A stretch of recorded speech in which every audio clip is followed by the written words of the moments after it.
Cricket के मैदान में ये रेस था। ये तय था कि अगर ये रेस महेंद्र सिंह धोनी जीतेंगे तो भारत जीतेगा, और अगर ये रेस मुस्तफिजुर रहमान जीतते हैं तो फिर सुपर ओवर होगा। लेकिन इस रेस में जीत मिली महेंद्र सिंह धोनी को और भारत ने एक हारा हुआ मुकाबला जीत लिया। T20 world cup golden glimpse में आपका स्वागत है। आप देख रहे हैं न्यूज बाइस्कोप और मैं हूं राकेश रंजन। तारीख 23 मार्च 2016, बेंगलुरु का चिन्नास्वामी स्टेडियम, मुकाबला भारत और बांग्लादेश के बीच में। इसी मुकाबले में आखिरी गेंद पर रेस लगी थी महेंद्र सिंह धोनी और मुस्तफिजुर रहमान के बीच में। मुस्तफिजुर रहमान इस रेस में नॉन स्ट्राइकर एंड से बैटिंग एंड के पॉपिंग क्रीज तक पहुंचना चाहते थे, तो विकेट कीपर महेंद्र सिंह धोनी गेंद को हाथ में लिए विकेट तक पहुंचना चाहते थे। कौन पहले पहुंचेगा, यही रेस थी, और इस रेस में जीत मिली महेंद्र सिंह धोनी को और टीम इंडिया के खिलाड़ी जश्न में डूब गए, क्योंकि भारत ने मुकाबला जीता और पूरे 2 अंक हासिल किए। अब पूरे मैच की कहानी बताता हूं। ये 2016 T20 वर्ल्ड कप का मुकाबला था और इस मुकाबले में आप देखेंगे कि भारतीय टीम को पहले बल्लेबाजी करनी पड़ी। टॉस बांग्लादेश ने जीता था और भारतीय टीम ने पहले खेलते हुए 146 रन बनाए थे 7 विकेट के नुकसान पर। हालांकि भारत को शुरुआत अच्छी मिली थी, सारे बल्लेबाजों को भी स्टार्ट अच्छी मिली थी, लेकिन कोई भी बल्लेबाज उसे बड़ी पारी में कन्वर्ट नहीं कर सका और इसका खामियाजा भारत को भुगतना पड़ा। 146 रन तक ही पहुंच सकी भारतीय पारी, जो कि एक मॉडेस्ट टोटल था। बांग्लादेश ने शुरुआत की, अर्ली विकेट जल्दी निकला, लेकिन उन्होंने रन भी बनाए रखा, बनाते रहे और मैच के नजदीक पहुंचते गए। धीरे धीरे यह मुकाबला बैटल ऑफ नर्व होने लगा था। आखिरी 2 ओवर में बांग्लादेश को जीतने के लिए 17 रनों की दरकार थी और क्रीज पर मौजूद थे महमदुल्लाह और मुशफिकुर रहीम। दोनों ही बल्लेबाज से बड़ी उम्मीदें थी बांग्लादेश की टीम को। 19वां ओवर जसप्रीत बुमराह लेकर आए थे।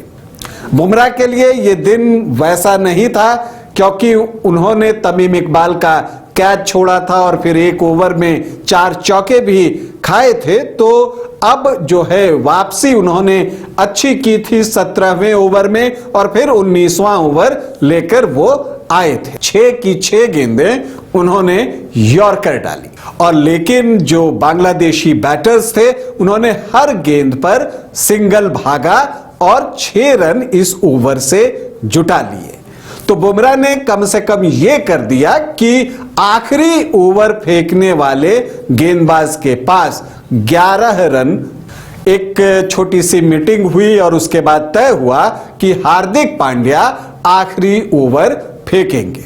वो आखिरी ओवर लेकर आते हैं। सामने महमदुल्लाह थे, पहली गेंद पर सिंगल आता है, मतलब कि अब 5 गेंदों पर 10 रनों की दरकार थी।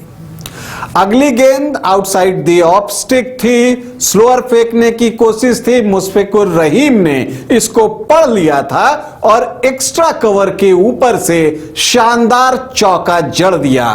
फिर आई अगली गेंद, उस पर उन्होंने एक स्कूप शॉट खेलने की कोशिश की। हालांकि कनेक्ट अच्छा नहीं था, लेकिन कनेक्ट इतना जरूर था कि धोनी के बाईं ओर से बिल्कुल करीब से गेंद निकली और सीधे बाउंड्री के पार चली गई।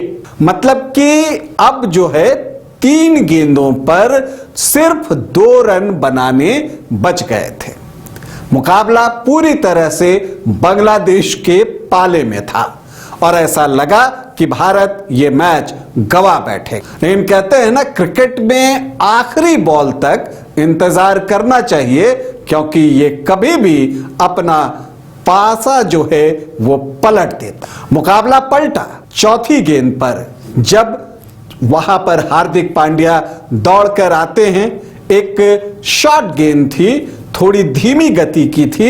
मुशफिकुर रहीम जितना चाहते थे गेंद उतना ऊपर आई नहीं। वो मिड विकेट की तरफ गेंद को लेकर घूमते हैं और डीप मिड विकेट पर गब्बर यानी कि शिखर धवन मौजूद थे। उन्होंने कैच पकड़ा और मुशफिकुर रहीम का विकेट गिर गया। लेकिन इस दौरान जो बांग्लादेश के लिए एक अच्छी बात हुई कि महमदुल्लाह क्रॉस कर चुके थे। उस वक्त यह नियम था कि अगर कैच हवा में हो और बल्लेबाज क्रॉस कर जाए तो जो बल्लेबाज नॉन स्ट्राइकर एंड पर था और जिसने क्रॉस किया है वो अगली गेंद का सामना करेगा और नया बल्लेबाज नॉन स्ट्राइकर एंड पर खड़ा रहेगा। महमदुल्लाह आए। अब इस बार जो हार्दिक पांड्या हैं उन्होंने यॉर्कर डालने की कोशिश, लेकिन उनकी यॉर्कर सही पड़ी नहीं। गेंद फुल टॉस हो गया और यहां पर महमदुल्लाह ने एक एक्सपेंसिव शॉट खेला मिड विकेट की ही तरफ। लेकिन तब तक कप्तान धोनी को पता था कि मिड विकेट पर यह गेंद जा सकती थी। उन्होंने फील्ड चेंज कर दिया था। वहां पर मिड विकेट पर अब रविंद्र जडेजा थे। महमदुल्लाह का शॉट, गेंद हवा में, डीप मिड विकेट से भागे। आपको आगे की तरफ बाई तरफ रविंद्र जडेजा और स्क्वायर लेग से अपनी बाई तरफ भागे रोहित शर्मा। तो आपको जडेजा दाहिनी तरफ और उधर से रोहित शर्मा बाई तरफ, लेकिन पहले पहुंचे रविंद्र जडेजा।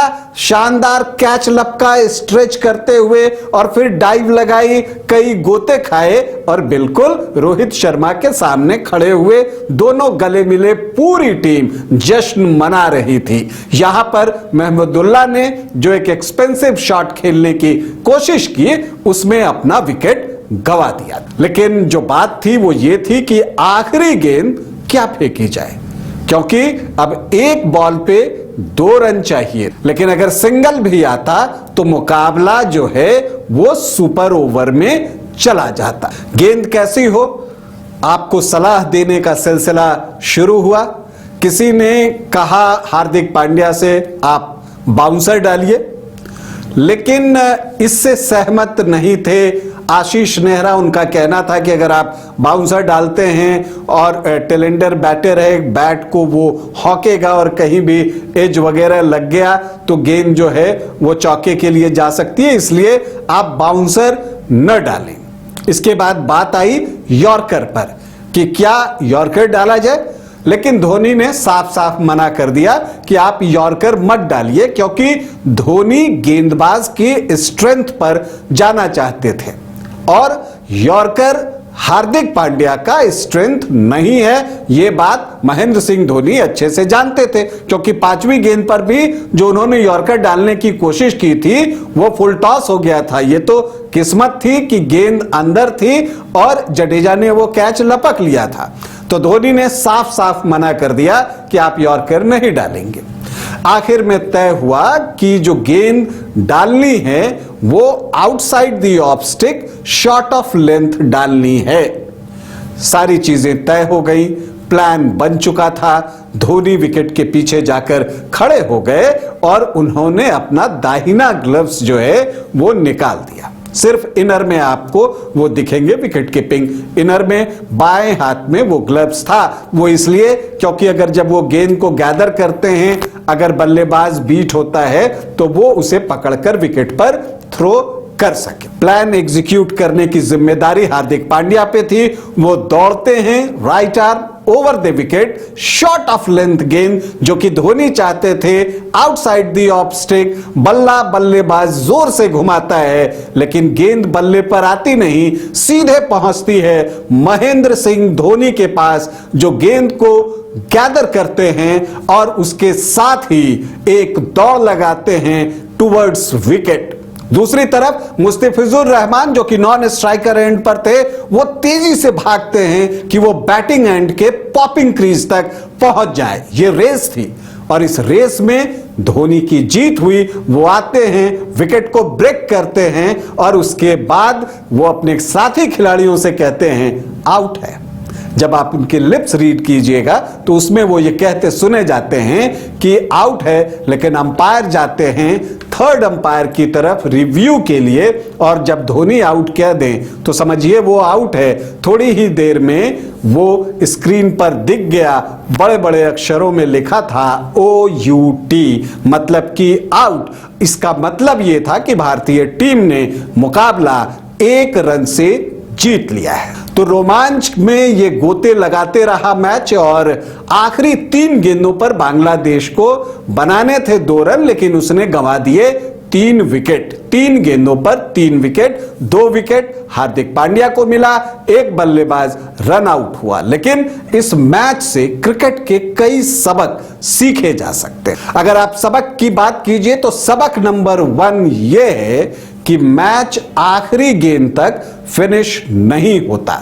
मतलब लड़ते रहिए जीतने के लिए आखिरी गेंद तक। भारतीय टीम ने वही किया और उसे जीत मिली। दूसरा सबक यह कि प्लानिंग तो हर कोई करता है, लेकिन उसका एग्जीक्यूशन बहुत जरूरी होता है। प्लानिंग यहां पर महेंद्र सिंह धोनी ने की थी कि शॉर्ट ऑफ लेंथ गेंद फेंकना है आउटसाइड द ऑफ स्टिक, लेकिन उसको एग्जीक्यूट किया हार्दिक पांड्या ने एग्जैक्टली, और उसका रिजल्ट भारतीय टीम को मिला। भारतीय टीम मैच जीतने में सफल रही। तीसरी बात यह कि प्रेशर आपको कूल रहना है। ओवर एक्साइटमेंट आपके लिए खतरनाक हो सकता है, और यह गलती बांग्लादेश के 2 सीनियर बल्लेबाजों ने की, चाहे वो महमदुल्लाह हो या मुशफिकुर रहीम। जब 3 गेंदों पर 2 रन था तो 2 सिंगल आसानी से लिया जा सकता था। मुशफिकुर रहीम ने जिस गेंद को मिड विकेट की तरफ खेला था, चाहते तो सिंगल ले सकते थे और फिर 2 गेंदों पर 1 रन आसानी से बन जाता। महमदुल्लाह भी ये काम कर सकते थे, लेकिन दोनों ने एक हेरोइक शॉट खेलने की कोशिश की, एक्सपेंसिव शॉट खेला, अपना विकेट गंवाया और अपनी टीम को, जो कि मैच लगभग जीत चुकी थी, उसे हारने को विवश कर दिया। तो ये एक बेहतरीन मुकाबला है। T20 वर्ल्ड कप में जितने भी मुकाबले खेले गए हैं उनमें से एक बेहद क्लोज मैच, जहां हार जीत का फासला सिर्फ 1 रन का था। और यहां पर यह चीज भी देखी कि अंडर प्रेशर प्रदर्शन कैसे किया जाता है। World cup T20 golden glimpse में इसी तरह की खूबसूरत यादों को हम आपके साथ साझा करते रहेंगे। फिलहाल आपसे अनुमति चाहेंगे, इजाजत दें, नमस्कार।